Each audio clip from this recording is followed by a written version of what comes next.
nós convocámos esta conferência de imprensa para dar nota daquilo que foram as conclusões da Cimeira da Frente Comum realizada hoje. É uma cimeira muito importante em que se definiu a proposta reivindicativa comum da Frente Comum para 2025 e se definiu também o desenvolvimento da luta mais imediata dos trabalhadores da administração pública. Ora, nós discutimos esta proposta reivindicativa comum num contexto que é conhecido de todos de agravamento das condições de vida e trabalho no país, ao qual os trabalhadores da administração pública não estão imunes de forma nenhuma. Vivemos um aumento brutal do preço dos bens essenciais. Entre 22 e 24 aumentou 23,6% o custo dos bens essenciais. Aumentou o crédito à habitação mais de 50%, 52,5%, e, naturalmente, todos os trabalhadores do país, incluindo, obviamente, os trabalhadores da administração pública, estão sujeitos a este agravar do custo de vida, sem que haja qualquer aumento salarial que permita fazer face, ainda que de uma forma insuficiente, a este agravamento. Discutimos também esta proposta reivindicativa comum no contexto em que continuamos a ouvir vozes a dizer que há trabalhadores a mais no Estado português, que o emprego público é para a vida, e isto pura e simplesmente não é verdade. Quando comparado com outros países da União Europeia, com a média dos países da União Europeia, a taxa de emprego público em Portugal é inferior a essa média. Quando comparada com países que muitas vezes são tidos como referências pela qualidade dos serviços públicos que têm, aí a diferença é absolutamente gritante. Nós temos uma taxa de emprego público abaixo dos 15%, e países como a Suécia têm 29% de emprego público, na Finlândia 25%, portanto há aqui uma diferença enorme para esses países que são tidos muitas vezes como exemplos de serviços públicos de qualidade. Também em relação à questão do emprego público para a vida, não é verdade. Nós tivemos um programa de regularização dos vínculos precários na administração pública que prometeu resolver a precariedade e pura e simplesmente não o fez. Prova disso é que hoje quase 90 mil trabalhadores da administração pública têm vínculos precários e desempenham funções de caráter permanente. Também se ouve muitas vezes que os trabalhadores da administração pública em Portugal ganham muito dinheiro, têm salários muito elevados. Se compararmos com a média da União Europeia, a situação não só é má, como se tem vindo a agravar. Em 2014, os trabalhadores da administração pública ganhavam cerca de 60% dos seus congéneres das administrações públicas dos outros países da União Europeia. Em 2022, os últimos dados que se conhecem, já ganhavam cerca de metade daquilo que se ganha para as mesmas funções nos outros países. E é importante combater esta diferença, que é gigante, que não, sabemos bem que não se limita aos trabalhadores da administração pública, mas que revela a política de baixos salários que temos no país e promovida pelo governo, que teima em não dar o exemplo ao setor privado, aumentando os salários dos trabalhadores da administração pública. Outra, e vão permitir a dureza das palavras, mentira que se ouve muitas vezes, é que o país não tem dinheiro para aumentar salários.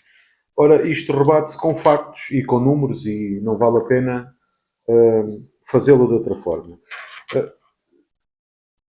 A ser aplicado o aumento que nós hoje exigimos aos trabalhadores da administração pública, que são 150 euros para todos os trabalhadores, com um mínimo de 15%, o aumento líquido por trabalhador iria ser, ou seja, o que o trabalhador iria receber eram 112,85 euros.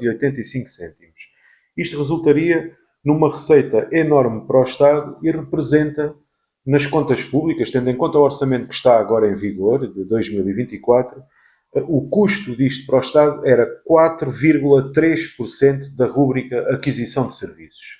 Portanto, não há aqui nenhuma falta de dinheiro. O que há mesmo é a opção por externalizar serviços da administração pública, em muitos casos com caminho à privatização até, como está a acontecer no caso da saúde, e com certeza que isso custa muitos milhares de milhões de euros. Esta rúbrica aquisição de serviços tem cerca de 27 mil milhões de euros adjudicadas para 2024. Vamos ver agora o que é que este orçamento do Estado diz sobre essa mesma matéria, porque em relação ao não há dinheiro para aumentos, já percebemos que o argumento se mantém à semelhança do que tem acontecido nos outros trabalhadores. Vamos mais longe. Se fizermos contas, se aumentasse no país 15% os salários de toda a gente,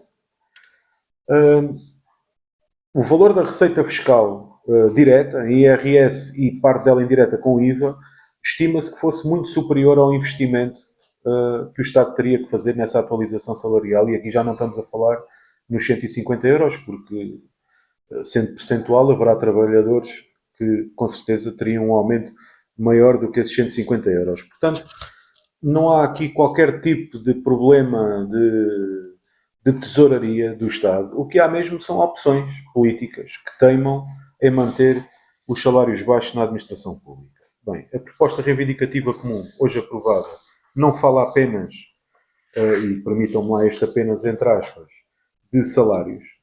Tem um conjunto, são 6 capítulos, que vão desde as reivindicações imediatas, porque nós não abdicamos de um aumento intercalar de salários. Os trabalhadores hoje não conseguem pagar as contas ao final do mês e não vão esperar até janeiro para ver esta situação invertida. Portanto, continuamos a exigir um aumento intercalar das remunerações que permita fazer face ao perda do poder de compra que se tem verificado. Em questões salariais, começamos por sublinhar a necessidade de um aumento de 15% para todos os trabalhadores, no mínimo de 15%, com 150 euros por trabalhador, em janeiro de 25, com salário mínimo na administração pública que suba para os 1.000 euros. Insistimos numa correção da tabela remuneratória única. Eu lembrava que os aumentos do salário mínimo não tiveram repercussão no resto da tabela, o que está a levar a uma compressão da tabela remuneratória com injustiças relativas que urge resolver. Continuamos a falar na contagem de tempo de serviço para todas as carreiras, porque isto não aconteceu, objetivamente, nem naquelas que propaladamente, que têm dito o governo que tem o problema resolvido, não tem, há questões para se ver ainda.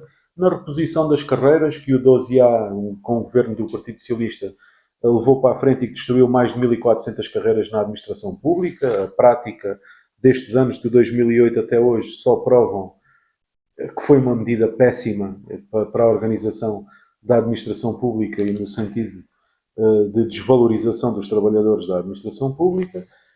Exigimos também a este governo a revogação do CIADAP, é uma reivindicação também ela que não é nova, mas que se mantém e que faz todo o sentido que se mantenha. Continua a ser um sistema de avaliação injusto, que promove a desigualdade entre trabalhadores.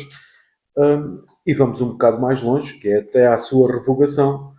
O que se exige é que as alterações de posicionamento ocorram com o máximo de 4 pontos, permitindo que todos os trabalhadores consigam chegar ao topo da carreira no máximo de 40 anos, e não como hoje acontece, que há carreiras na administração pública que é preciso 100 anos de trabalho, em alguns casos mais, para se chegar ao topo da carreira. Nós sabemos que somos todas pessoas muito resistentes na administração pública, mas trabalhar 100 anos não é fácil, como compreenderão. Depois exigimos um conjunto de reposição de outros direitos que foram sendo retirados aos trabalhadores da administração pública, nomeadamente os 25 dias de férias com as respectivas majorações, as 35 horas que, estando no papel, não estão na prática nem na vida de muitos milhares de trabalhadores da administração pública, o direito a um vínculo de nomeação definitiva, que é o único garante da estabilidade dos serviços públicos, a eliminação completa da precariedade, como referia há pouco, e depois o direito a um aumento do valor de todas as pensões de reforma, que são baixíssimas, e os trabalhadores da administração pública também estão confrontados com isso nas suas aposentações e reformas.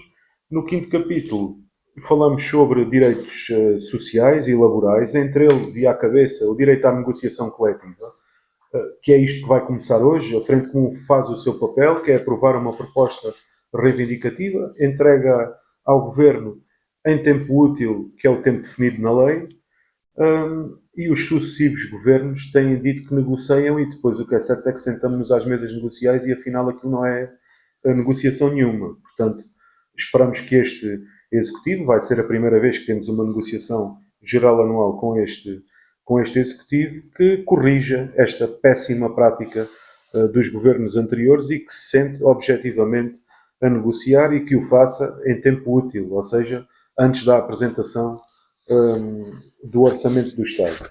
Continuamos a exigir uma ADSE pública para os trabalhadores da administração pública, que são, aliás, os únicos financiadores deste subsistema de saúde, o direito à saúde e segurança no trabalho, o respeito pelo direito à greve, que tem sido violado mesmo em serviços públicos. Não é que se não fossem públicos estava tudo bem, não estava, mas é um péssimo exemplo que o Estado dá de exercício da democracia, havendo serviços públicos que limitam e coagem trabalhadores a não exercer o seu legítimo direito à greve. A proposta reivindicativa comum termina com um capítulo sobre uma administração pública ao serviço do país e das populações. Os trabalhadores da administração pública, em todas as lutas que desenvolvem, têm, e convidava os interessados a pesquisar sobre isso, em todas as greves, ou na esmagadora maioria das greves, manifestações, concentrações, há sempre uma reivindicação que é a defesa do seu local de trabalho, a defesa da escola pública, do Serviço Nacional de Saúde, de uma segurança social pública, do reforço das funções sociais do Estado, da melhoria de serviços públicos na mais diversa ordem. É uma preocupação que nós temos todos os dias com a população que servimos e que, com certeza, que tem que vir refletida na nossa proposta a apresentar ao Governo, porque, para além de uma questão laboral, é também uma questão de defesa dos serviços públicos. E, portanto, apontamos aqui um caminho que, como referi há pouco, é perfeitamente execuível, assim haja vontade política para o fazer, de dotação dos serviços públicos dos recursos humanos, materiais e tecnológicos necessários, a adoção de política de internalização de serviços, que permitiria esvaziar aquela rúbrica dos 27 mil milhões e pôr isso ao serviço da população que garantiu que esses 27 mil milhões existissem, que são os trabalhadores deste país, uma política que permita a renovação de quadros na administração pública. Estamos a assistir a um envelhecimento atroz em algumas profissões que dão a antever que daqui por 10 anos não há trabalhadores suficientes para exercer as funções que hoje exercem, em alguns casos até menos, assegurar naturalmente o financiamento adequado dos serviços públicos e a reversão do processo de transferência de competências. Exigimos ainda que se respeite a Constituição da República Portuguesa. É uma coisa muito simples, não tem nada que saber. A Constituição é um livro até bastante pequeno e de leitura relativamente fácil. É preciso é que os governos cumpram aquilo que vem lá, nomeadamente em relação aos serviços públicos e à necessidade de serem serviços públicos a assegurar aquilo que são serviços públicos. E não este caminho que se está a ter como exemplo, que aliás vem sublinhado na proposta que hoje é entregue ao Governo, em relação ao Serviço Nacional de Saúde, que está a escancarar as suas portas à entrada do setor privado.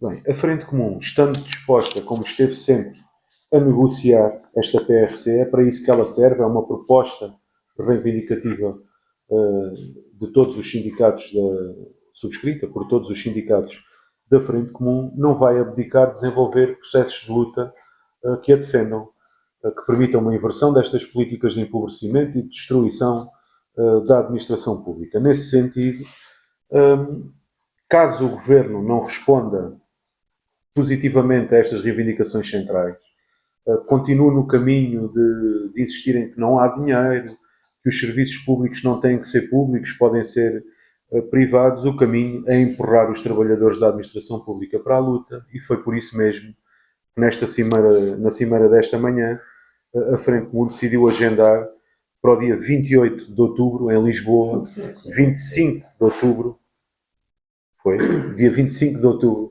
em Lisboa, uma manifestação nacional de todos os trabalhadores, de todos os setores, sob o lema parar o empobrecimento, aumentar salários, valorizar carreiras, reforçar os serviços públicos. Está nas mãos do Governo suspender a realização desta manifestação nacional ou, pelo contrário, ajudar a mobilizar trabalhadores para ela, assim dê ou não resposta aos problemas que nós identificamos e à necessidade, obviamente, de dar resposta aos problemas dos trabalhadores.